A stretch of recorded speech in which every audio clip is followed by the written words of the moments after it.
Good morning students. Daffodil की online classes में आप लोगों का एक बार फिर से स्वागत है।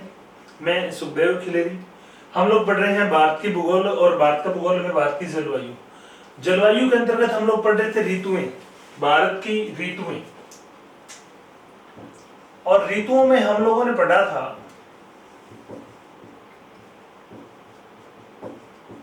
कि भारत में जो ऋतुएं पाई जाती है या हम कहें कि ऋतुएं जो बनती है वो पृथ्वी की परिक्रमण गति और इसके झुकाव के कारण बनती है। भारत में 4 प्रकार की ऋतुएं हम लोग मानते हैं, जैसे ग्रीष्म ऋतु, वर्षा ऋतु, शरद ऋतु और शीत ऋतु। कल हम लोगों ने पढ़ा था ग्रीष्म ऋतु के बारे में। ग्रीष्म ऋतु की शुरुआत 15 मार्च से मानी जाती है और 15 जून तक हम लोग ग्रीष्म ऋतु निर्धारित करते हैं, यानी कि 15 मार्च से 15 जून तक। जून में फिर मानसून आ जाती है। ग्रीष्म ऋतु सूर्य के उत्तरायण होने के साथ ही स्टार्ट होती है। ग्रीष्म ऋतु में दक्षिण भारत का टेम्परेचर जो है वो 26 से 32 डिग्री के बीच और उत्तर भारत का जो तापमान है वो 45 डिग्री से भी ज्यादा चला जाता है। इसका कारण है कि उत्तरी भाग स्थलखंड ज्यादा पाया जाता है। ग्रीष्म ऋतु के दौरान उत्तर भारत में, खास करके उत्तर पश्चिमी भारत में गर्म शुष्क हवा चलती है जिसे लू कहते हैं, यानी कि इस क्षेत्र में लू बहती है। जबकि गर्मी बढ़ने के कारण समुद्री क्षेत्र में यानी कि अरब सागर में और बंगाल की खाड़ी में तापमान बढ़ने के कारण यहाँ आर्द्रता बढ़ जाती है और इसके कारण तापमान और उच्च तापमान उच्च आर्द्रता के कारण कुछ उष्णकटिबंधीय चक्रवातों का निर्माण होता है और ये चक्रवात तटीय क्षेत्रों से टकरा करके और ग्रीष्मकालीन वर्षा करते हैं, जिसे हम लोग प्री मानसून की वर्षा कहते हैं। भारत की कुल वर्षा का 10% जो वर्षा है वो ग्रीष्मकालीन वर्षा के रूप में, चक्रवातीय वर्षा के रूप में प्राप्त होता है। इस प्रकार की वर्षा जो होती है उसे स्थानीय अलग अलग नामों से जाना जाता है, जैसे काल वैसाखी होती है बंगाल और आसाम में। काल वैसाखी, वैसाख के महीने में आने वाला काल कहते हैं इसको, क्योंकि यहाँ पर जब ये आती है तो ये फसलों को और जो आर्थिक रूप से नुकसान पहुंचाती है, इसलिए इसे वैसाख का काल कहते हैं। इसको उत्तर पश्चिम भारत में नार्वेस्ट भी कहते हैं। और यह जो काल वैसाखी जो वर्षा होती है इसके कारण आसाम और दार्जिलिंग क्षेत्र में चाय के बागानों को लाभ पहुंचता है, इसलिए इसको चाय वर्षा भी बोलते हैं। इसके अलावा केरल और कर्नाटका में इस टाइम पे जो चक्रवातीय वर्षा होती है उसको अलग अलग नामों से जाना जाता है, जैसे केरल में होती है आमर वर्षा, मैंगो सावर, और फूलों वाली वर्षा, फ्लावर सावर। इसी प्रकार से कर्नाटक में होती है चेरी ब्लोजम और कॉफी वर्षा। तो कॉफी वर्षा और चेरी ब्लोजम कर्नाटक में, आमर वर्षा और फूलों वाली वर्षा केरला में होती है। ये ग्रीष्मकालीन वर्षा के स्थानीय नाम होते हैं। इस प्रकार से हम लोगों ने जो ग्रीष्म ऋतु के बारे में कल पढ़ा था। ग्रीष्म ऋतु के बाद में नंबर 2 जो ऋतु हम लोग पढ़ते हैं वो होती है वर्षा ऋतु या मॉनसून ऋतु। वर्षा ऋतु का जो शुरुआत हम लोग मानते हैं भारत में, वो मानते हैं 15 जून से इसका अंत माना जाता है 15 सितंबर। हालांकि भारत में मॉनसून मई के अंतिम सप्ताह में अंडमान निकोबार आ जाता है, 1 जून को केरल आ जाता है, 5 को कर्नाटक आ जाता है, 10 को महाराष्ट्र आ जाता है, 15 को गुजरात आ जाता है, 1 जुलाई के लगभग दिल्ली, राजस्थान, हरियाणा, पंजाब में आ जाता है और 15 जुलाई को जैसलमेर आता है। हम लोगों ने पढ़ा था मानसून का आगमन भारत में, लेकिन हम लोग इसका जो टाइम पीरियड मानते हैं वो 15 जून से 15 सितंबर के बीच मानते हैं। वर्षा ऋतु जो होती है या मानसून जो ऋतु होती है, इस दौरान भारत के अधिकांश हिस्सों में वर्षा होती है। और भारत में अगर हम वर्षा की बात करें तो कुल मिलाकर के पूरे साल में जो वर्षा होती है वो 125 सेंटीमीटर होती है। वार्षिक वर्षा या कुल वार्षिक वर्षा जो है भारत में वो 125 सेंटीमीटर होती है। और भारत में मानसून ऋतु के दौरान, यानी कि जब वर्षा ऋतु होती है, इस दौरान देश की कुल वर्षा का 75% भाग प्राप्त होता है। देश की 75% जो वर्षा है वो मानसून ऋतु के दौरान जून, जुलाई, अगस्त और सितंबर के महीनों में प्राप्त होती है और शेष 25% वर्षा का 10% प्री मानसून के रूप में प्राप्त होता है। 5% जो वर्षा है वो शीतकाल में पश्चिमी विक्षोभों के कारण होती है और 10% जो वर्षा जो बच जाती है वो जो मानसून वापस लौटती है शरद ऋतु में, उस दौरान जो है वो होती है। तो हम लोग वर्षा ऋतु की बात करें तो वर्षा ऋतु में भारत के अधिकांश हिस्सों में वर्षा होती है। और इस टाइम पे जो वर्षा होती है वो किन पवनों के कारण होती है, ये पीछे क्वेश्चन आया था डेट में कि भारत में वर्षा ऋतु के दौरान कौन सी पवनें वर्षा करती है। तो इनका नाम होता है दक्षिणी पश्चिमी मॉनसून पवने, दक्षिणी पश्चिमी, या भारत एक बार ये भी क्वेश्चन पूछा गया था कि भारत में आने वाली मॉनसून पवनों की दिशा क्या होती है।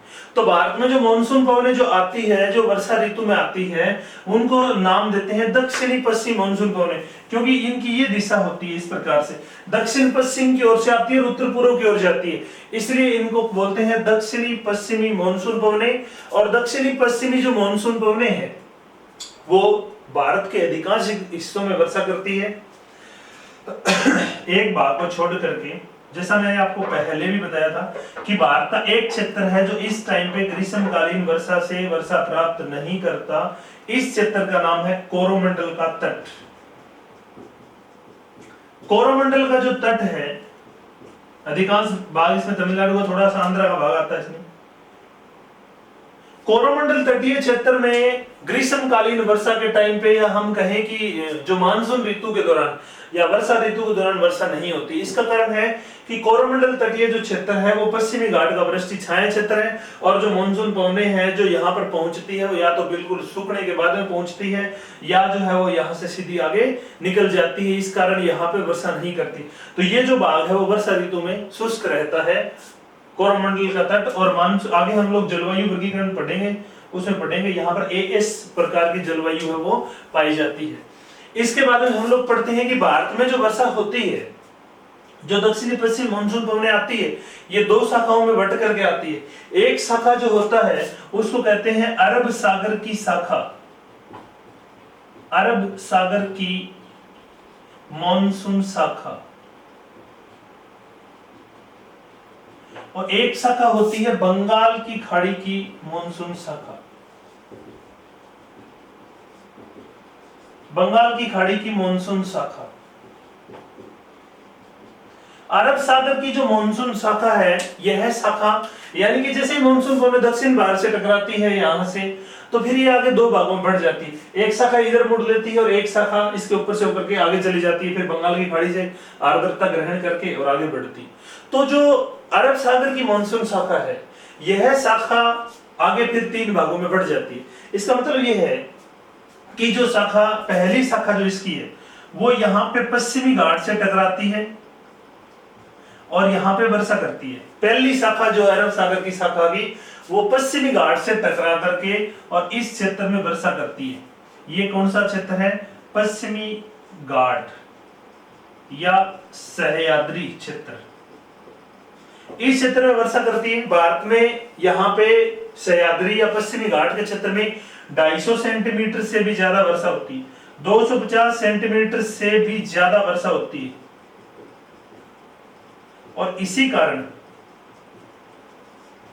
इस क्षेत्र में सदाबहार वन पाए जाते हैं। वनस्पति में जाएंगे तो हम लोग पढ़ेंगे भारत में सदाबहार वन कहाँ पाए जाते हैं। तो भारत में सदाबहार वन जो है वो दो ही जगह पाए जाते हैं, या तो ये पश्चिमी घाट का जो क्षेत्र है, यानी कि यहाँ पे गर्मी ज्यादा पड़ती है, एक तो भूमध्य रेखा के निकट होने के कारण, और दूसरा यहाँ पे वर्षा 250 सेंटीमीटर से ज्यादा होने के कारण इस क्षेत्र में जो है वो सदाबहार वन पाए जाते हैं। और एक जो ये क्षेत्र है, इस क्षेत्र में सदाबहार जो वन है वो पाए जाते हैं इस पूरे क्षेत्र में।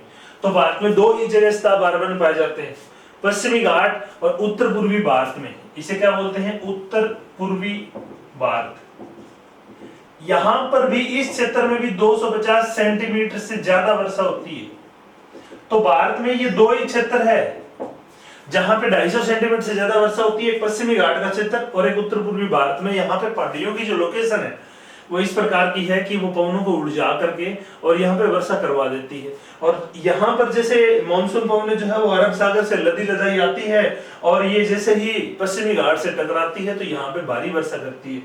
अब क्या है कि पहली शाखा अरब सागर, ये जो मानसून पवनों की पहली शाखा है वो सह्याद्री से टकरा करके वर्षा करती। इसकी जो दूसरी शाखा है वो नर्मदा और ताप्ती नदियों की घाटियों से होकर के मध्य भारत में प्रवेश कर जाती है और मध्य भारत में जाकर के फिर आगे बंगाल की खाड़ी की शाखा से भी टकरा जाती है और इस क्षेत्र में वर्षा करती है।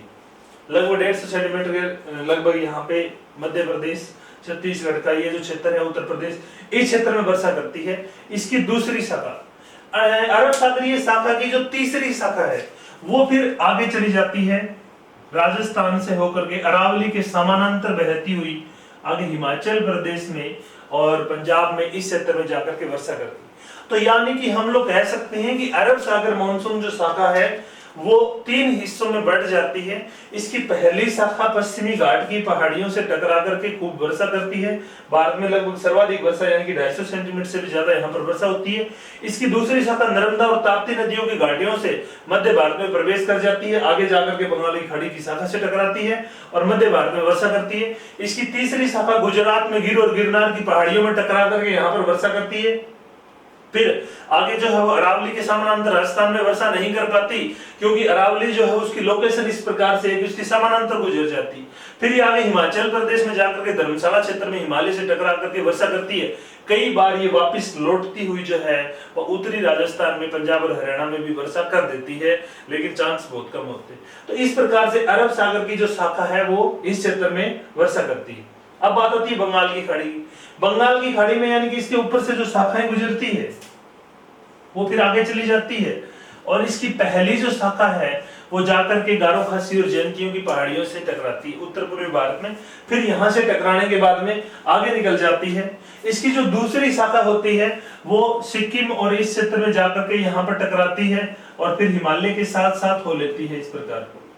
और बंगाल की खाड़ी की जो तीसरी शाखा है वो पश्चिम बंगाल और यहाँ उड़ीसा से इस क्षेत्र से होने के बाद में पश्चिम की ओर हो लेती है और उत्तरी और इस क्षेत्र में वर्षा करने के बाद में आगे जाकर के फिर राजस्थान में हाड़ौती क्षेत्र से प्रवेश करती है और राजस्थान में अंत तक वर्षा करती है। इस प्रकार से बंगाल की खाड़ी की जो शाखाएं हैं वो आगे बढ़ती है और उत्तरी, पूर्वी और मध्यवर्ती भारत में वर्षा करती है।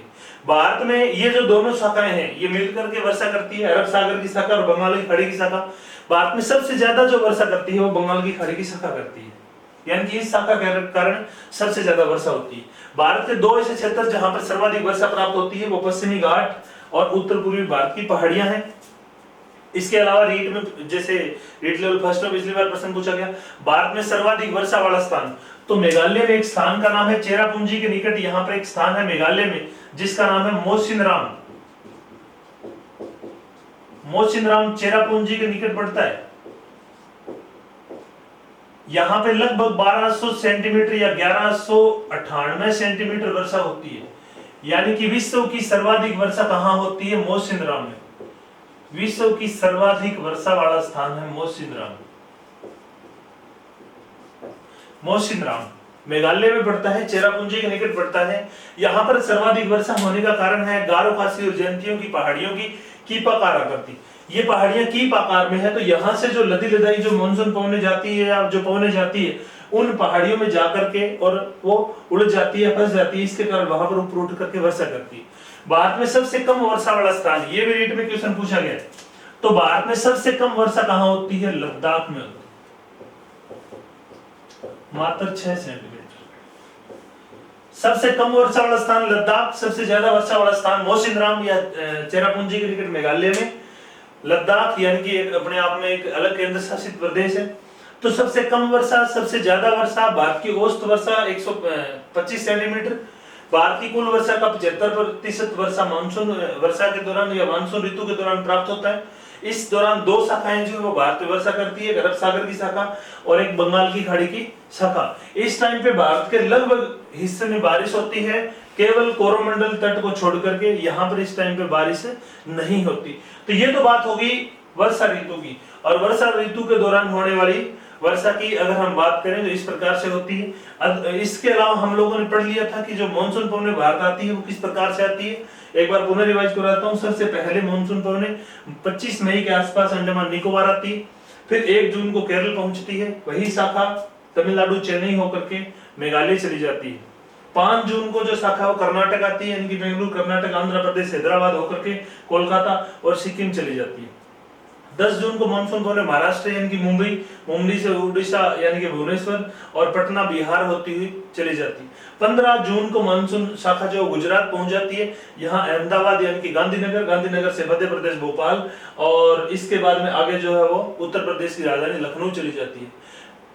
जून के अंत में या हम कहें 1 जुलाई को मानसून पवनें जो है वो जयपुर राजस्थान, दिल्ली, चंडीगढ़ और श्रीनगर चली जाती है, और सबसे लास्ट में 15 जुलाई को मानसून पवनें जैसलमेर पहुंचती है। तो इस प्रकार से सर्वप्रथम मानसून पवनें अंडमान निकोबार और सबसे लास्ट में जैसलमेर पहुंचती है, और ये जो है वो मानसून ऋतु के दौरान वर्षा करती है।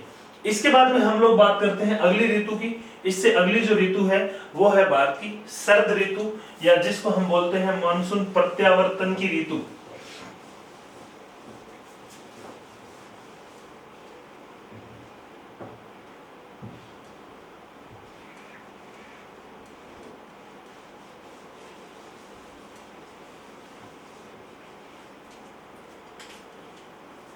तीसरी जो ऋतु है वो है शरद ऋतु या मॉनसून लौटने की ऋतु।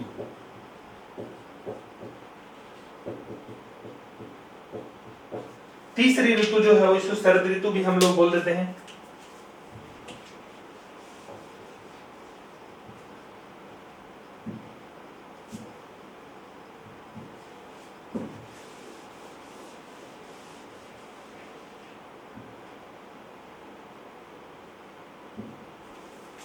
अब हम लोग बात करते हैं शरद ऋतु की। तो हम लोगों ने पढ़ा था कि जैसे ही सूर्य की स्थिति उत्तरायण होती है, यानी कि 21 मार्च के बाद में सूर्य जैसे उत्तरी गोलार्ध में प्रवेश करता है, तो सूर्य मार्च, अप्रैल, मई और जून इस प्रकार से गर्मी पड़ती है। फिर जून में सूर्य की अपने पीक पॉइंट पर होता है, तो उस टाइम पे यहाँ पे तापमान जो है वो ज्यादा और वायुदाब कम होने के कारण सागर से हवाएं आती, मानसून पवनें, फिर मानसून पवनें वर्षा करती है। फिर सूर्य जो है वो वापिस दक्षिण गोलार्ध की ओर जाना शुरू कर देता है, और सूर्य 23 सितंबर को भूमध्य रेखा को पार कर जाता है, और 23 सितंबर के बाद में 24 सितंबर को दक्षिण गोलार्ध में चला जाता है। तो सूर्य की जैसे स्थिति दक्षिणायन होती है, सूर्य के दक्षिणायन होने के कारण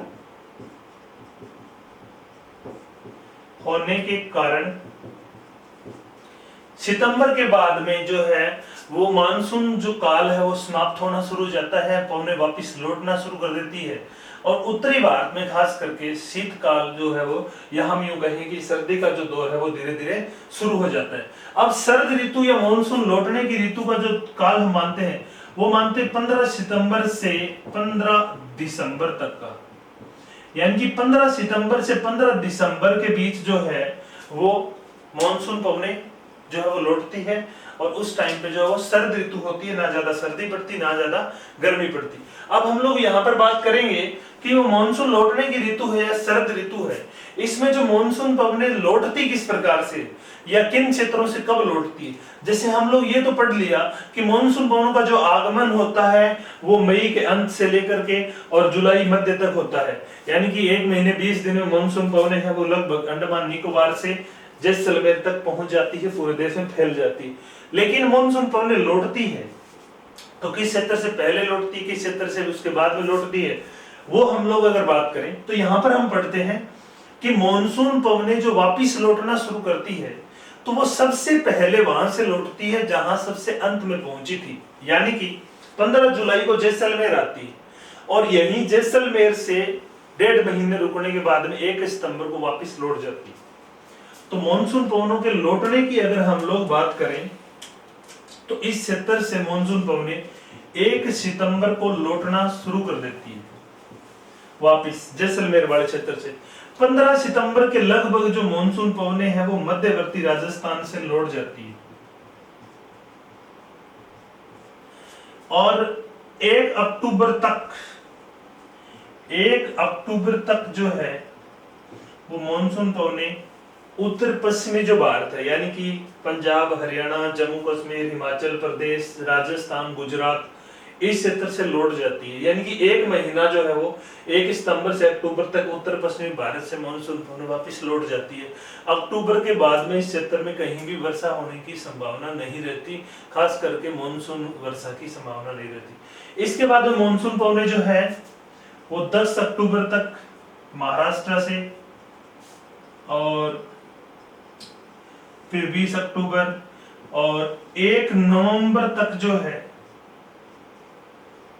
मानसून पवनें जो है वो कर्नाटका के लगभग, हम यूं कहें कि महाराष्ट्र अंत, छत्तीसगढ़, उड़ीसा, इस क्षेत्र से लौट जाती है। इसके बाद में बचता है पूरा नवंबर का टाइम लास्ट नवंबर तक, यानी कि 15 नवंबर तक ये कर्नाटका से लौट जाती है। फिर बचता है केरल का भाग और उत्तर पूर्वी भारत। अब उत्तर पूर्वी भारत से और केरला से 1 दिसंबर तक जो मानसून पवनें हैं वो केरला को छोड़ जाती है। यानी कि हम यूं कह सकते हैं कि भारत की मुख्य भूमि से मानसून पवनें कब लौटती है। ये क्वेश्चन पूछा गया था कि भारत की मुख्य भूमि से मानसून पवनें कब लौटती है। तो मुख्य भूमि से जो मानसून पवनें हैं वो कब लौट जाती है, 1 दिसंबर तक, या हम यूं कहें कि नवंबर अंत तक मुख्य भूमि से छोड़ करके लौट जाती है।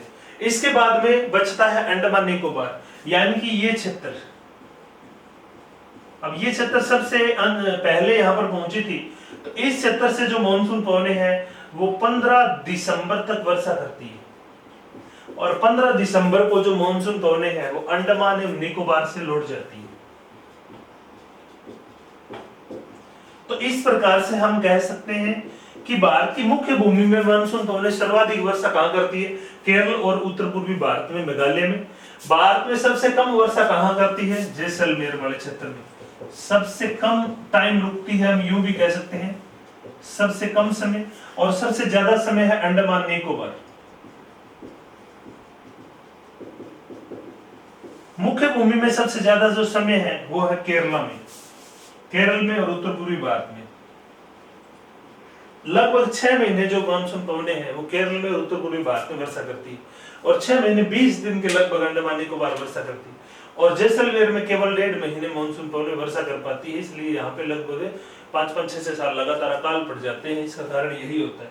तो इस प्रकार से जो मानसून पवनें हैं वो वापिस लौट जाती है, और दिसंबर के बाद में मानसून पवनों का जो प्रभाव है भारत में समाप्त हो जाता है। और ये लौटती हुई जो मानसून पवनें होती है, जैसे अक्टूबर लास्ट तक जो मानसून पवनें हैं वो इस क्षेत्र से कोरोमंडल तटीय क्षेत्र पर आ जाती है। यानी कि जब ये वापस लौटती है मानसून पवनें अक्टूबर लास्ट और नवंबर के महीने में इस क्षेत्र में, तो फिर ये वापस लौटती हुई मानसून पवनें बंगाल की खाड़ी से पानी ले लेती है। अब ये क्या करती है, यहां से जब ये इस प्रकार से आती है तो ये वापस लौटती हुई मानसून पवनें क्या करती है, जल लेकर के आती है। कहां से, बंगाल की खाड़ी से। और इन बंगाल की खाड़ी से जल लेकर के आती हुई मानसून पवनों को कौन रोक लेता है, ये क्षेत्र रोक लेता है। इस क्षेत्र का क्या नाम है, कोरोमंडल का तट। अब ये मोस्ट इंपोर्टेंट फैक्ट, हम लोगों ने पढ़ा था कि वर्षा ऋतु के दौरान या मानसून ऋतु के दौरान इस क्षेत्र में वर्षा नहीं होती, कोरोमंडल तटीय क्षेत्र में, क्योंकि ये क्षेत्र क्या है, वृष्टि छाया क्षेत्र है। लेकिन ये कोरोमंडल का तट, तमिलनाडु और आंध्र प्रदेश का ये क्षेत्र जो है वो लौटती हुई मानसून पवनों जो है वो उनको रोक लेता है। इनकी स्थिति इसी प्रकार से होती है। और ये जो लौटती हुई मानसून पवनें जो बंगाल की खाड़ी के ऊपर से आती है तो ये पानी ले लेती है, अपने साथ वाष्प ले लेती है, और फिर यहाँ पे अक्टूबर लास्ट, नवंबर, दिसंबर के महीनों में यहाँ पर वर्षा होती है। तो कोरोमंडल तटीय क्षेत्र में लौटती हुई मानसून पवनें वर्षा करती है। तो ये क्वेश्चन इंपॉर्टेंट है कि लौटती हुई मानसून पवनों द्वारा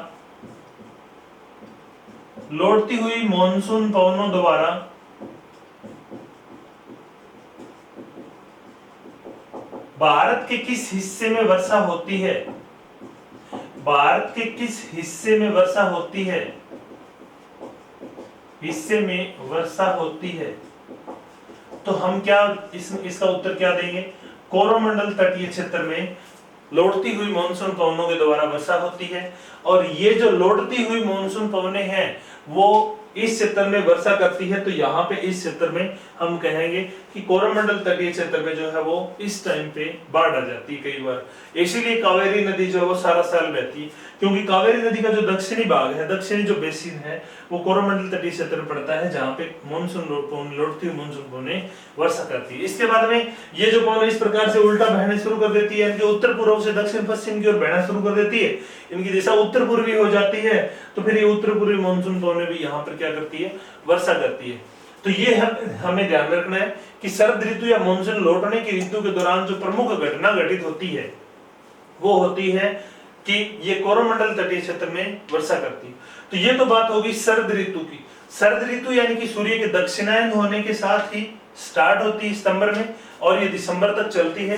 शरद ऋतु के दौरान भारत से मानसून पवनें वापस हट जाती है, लौट जाती है। सबसे पहले मानसून पवनें 1 सितंबर से जैसलमेर से लौटना आरंभ करती है। उत्तर पश्चिमी भारत से सितंबर के महीने में लौट जाती है, मध्य भारत से अक्टूबर के महीने से लौट जाती है और दक्षिणी और उत्तर पूर्वी भारत से नवंबर के महीने के लास्ट तक लौट जाती है और 15 दिसंबर तक अंडमान एवं निकोबार में वर्षा करती है। तो इस प्रकार से जो ये तो होगी हमारे ये दो ऋतु, वर्षा ऋतु यानी कि मानसून ऋतु और शरद ऋतु। इसके बाद में एक बचती है शीत ऋतु, उसकी भी हम लोग बात कर लेते हैं।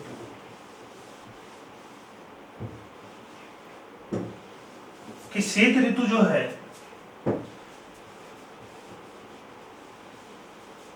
वो भारत में शीत ऋतु के दौरान कौन कौन सी प्रमुख घटनाएं घटित होती है।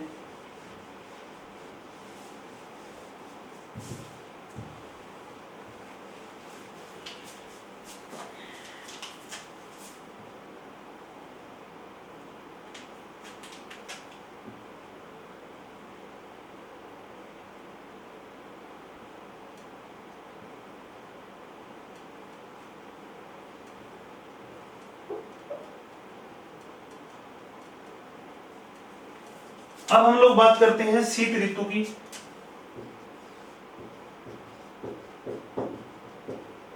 तो भारत में जो शीत ऋतु का जो टाइम हम लोग मानते हैं वो मानते हैं 15 दिसंबर से 15 मार्च। इस दौरान भारत में जो है वो सर्दी पड़ती है। शीत ऋतु जो होती है वो तब होती है जब सूर्य मकर रेखा के ऊपर होता है, उस टाइम पे भारत में जो है वो सर्दी पड़ती है। यहाँ पर एक चीज जो हमें ध्यान रखनी है वो ये रखनी है कि उत्तर भारत में इस टाइम पे शीत ऋतु होती है, लेकिन दक्षिण भारत में इस टाइम पे शीत ऋतु नहीं होती या स्पष्ट शीत ऋतु नहीं होती, क्योंकि दक्षिणी भारत जो है वो एक तो समुद्र के प्रभाव में हो गया, यहां पर सागर का प्रभाव पड़ता है, और दूसरी बात यह भूमध्य रेखा के निकट है। भूमध्य रेखा के निकट है, तो ये दो जो सिचुएशन है वो यहाँ पर शीत ऋतु ना होने का कारण बनती है कि दक्षिण भारत जो है वो कर्क रेखा के दक्षिण में होने के कारण है यहाँ पे जो है वो गर्मी पड़ती है, इसलिए यहाँ पे स्पष्ट शीत ऋतु नहीं होती। और दूसरी बात इसके ऊपर जो है वो समुद्र का प्रभाव है, इसलिए अरब सागर, बंगाल की खाड़ी और हिंद महासागर होने के कारण भी यहाँ पे शीत ऋतु नहीं होती। शीत ऋतु उत्तर भारत के लिए होती है। उत्तर भारत में इस टाइम पे टेम्परेचर जो 20 डिग्री से नीचे चला जाता है, कई बार रातों का तापमान माइनस में चला जाता है। हिमालय क्षेत्र में इस टाइम पे जो है वो भारी बर्फबारी होती है, तो कम तापमान होने के कारण वायु दाबूच हो जाता है, इसलिए हवाएं उत्तर पूर्व से दक्षिण पश्चिम की ओर इस प्रकार से बहती है। शीत ऋतु की अगर हम लोग बात करें तो शीत ऋतु के दौरान भारत के उत्तर पश्चिमी भाग में वर्षा होती है, जिसे मावट कहते हैं। यानी कि ये वाला जो क्षेत्र है उत्तर पश्चिमी भारत, इस क्षेत्र में वर्षा होती है उत्तर पश्चिमी भारत में। शीत ऋतु के दौरान वर्षा होती है और उसे हम कहते हैं मावट। तो यहां पे इंपॉर्टेंट जो फैक्ट है हमारे लिए, मावट क्या है? मावट क्या है? एक शीतकालीन वर्षा है जो किस कारण से होती है? उत्तर पश्चिम की ओर से जो चक्रवात आते हैं, जिनको हम लोग बोलते हैं पश्चिमी विक्षोभ। हम लोगों ने पढ़ा था कि जो जेट स्ट्रीम है वो भूमध्य सागर से बनने वाले चक्रवातों को बहाकर भारत ले आती है। जेट स्ट्रीम भूमध्य सागर पर बनने वाले शीतोष्ण कटिबंधीय चक्रवातों को बहा करके अफगानिस्तान, पाकिस्तान, ईरान के रास्ते भारत ले आती है, और यहाँ पर ये चक्रवात हिमालय से टकरा करके उत्तर पश्चिमी भारत में वर्षा करते हैं। और यह जो वर्षा होती है यहाँ पर शीत ऋतु में उत्तर पश्चिमी भारत में, वो रबी की फसल के लिए बड़ी लाभदायक होती है, खास करके गेहूं है या चने की फसल है, इसलिए इसे बोलते हैं मावट। ये वर्षा जो है वो मावट के रूप में काम करती है और शीत ऋतु के दौरान रबी की फसल के लिए बहुत ज्यादा लाभदायक होती है। तो ये वर्षा क्या कहलाती है? मावट कहलाती है। किसके कारण होती है? पश्चिमी विक्षोभों के कारण होती है। पश्चिमी विक्षोभ भारत कौन लाता है? जेट स्ट्रीम लाता है। इसमें एक क्वेश्चन और पूछा गया कि पश्चिमी विक्षोभों की उत्पत्ति कहाँ होती है? भूमध्य सागर पर होती है। और ये किससे टकरा करके वर्षा करते हैं? ये हिमालय से टकरा करके उत्तर पश्चिमी भारत में वर्षा करते हैं। उत्तर पश्चिमी भारत में अगर हम बात करें कि किन किन राज्यों में वर्षा होती है, तो यहां पर जो है वो हिमाचल प्रदेश, जम्मू कश्मीर, पंजाब, हरियाणा, पश्चिमी उत्तर प्रदेश, दिल्ली और राजस्थान का उत्तरी भाग इस दौरान वर्षा प्राप्त करता है। तो इस प्रकार से उत्तर पश्चिमी भाग के इन राज्यों हिमाचल प्रदेश, जम्मू कश्मीर, पंजाब, हरियाणा, पश्चिम उत्तर प्रदेश, दिल्ली और राजस्थान में यहाँ पर शीतकाल में वर्षा प्राप्त होती है। ये भारत की कुल वर्षा का मात्र 5% भाग होता है जो इस टाइम पे प्राप्त होता है और ये पश्चिमी विक्षोभों के कारण प्राप्त होता है। तो शीतकाल के दौरान उत्तर पश्चिमी भारत में वर्षा होती है, तापमान उत्तरी भारत का बहुत कम हो जाता है, बर्फबारी होती है और ये जो वर्षा होती है वो पश्चिमी विक्षोभों के कारण होती है। ये पश्चिमी विक्षोभ जो है वो शीतोष्ण कटिबंधीय चक्रवात होते हैं जो नवंबर से लेकर के और मार्च के महीने तक आते हैं। इनकी जो संख्या होती है वो लगभग 7-8 होती है, कई बार ज्यादा हो जाते हैं, कई बार 4-5 भी आते हैं। ये जो है वो इस प्रकार से आते रहते हैं। तो इस प्रकार से शीत ऋतु की अगर हम बात करें तो शीत ऋतु जो है वो उत्तर भारत के लिए ही होती है, दक्षिण भारत में कोई स्पष्ट शीत ऋतु नहीं होती। तो ये तो भारत की चारों ऋतुओं की बात होगी, ग्रीष्म ऋतु, वर्षा ऋतु, शरद ऋतु और शीत ऋतु। उम्मीद करता हूं कि आपको ये टॉपिक अच्छा लगा होगा। अगर आपके इसमें से कोई क्वेश्चन है तो आप लोग कमेंट करके बता सकते हो। अगर आपको वीडियो अच्छा लगा तो वीडियो को लाइक करें, वीडियो को शेयर करें और चैनल को अगर सब्सक्राइब नहीं किया तो सब्सक्राइब करें। धन्यवाद।